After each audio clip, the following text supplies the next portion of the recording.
এই কাশেম, চা বানা। আর শোন, আজ দুধ বেশি দিবি। মন্ডল সাহেবের মেজাজ আজ খুব গরম। আর বিস্কুট দে, বাকির খাতায় লিখে রাখিস, মাস শেষে হিসেব হবে। জি জি ভাই, দিচ্ছি, আপনারা বসেন। আমি তাহলে আসি বাবা, খেতে কাজ আছে। আরে চাচা, এত তারা কিসের? মন্ডল সাহেবের নতুন ফরমান না শুনে যাবেন? কি ফরমান বাবা?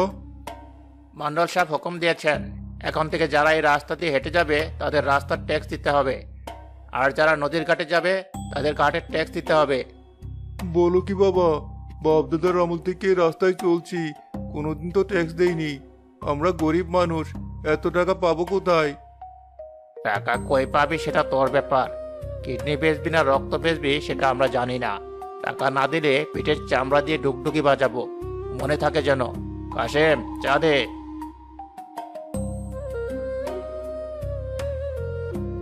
এই নিন ভাই, গরম চা।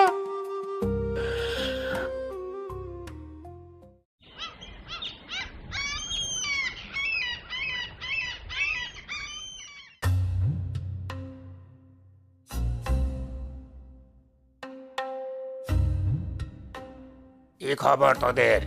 নদীর পাড়ের জেলেগুলোর কি অবস্থা? সবুজ কি খাজনা দিয়েছে? হুজুর, সবুজের ঘরে গিয়েছিলাম, পেটটা খুব কান্নাকাটি করছে, বলছে বউ অসুস্থ, ঘরে খাবার নেই, কিছুদিন সময় চাইছে। সময়? আর্যমন্ডল কাউকে সময় দেয় না, সময় দেয় শুধু ঘড়ি। আমার টাকা চাই। আজ বিকেলের মধ্যে যদি সবুজ খাজনা না দেয়, তবে ওর নৌকা আমি জ্বালিয়ে দেব, আর ওর ওই ভাঙ্গা ঘর গুড়িয়ে দেব। হুজুর, চিন্তা করবেন না, আজ বিকেলের মধ্যে ব্যবস্থা করছি।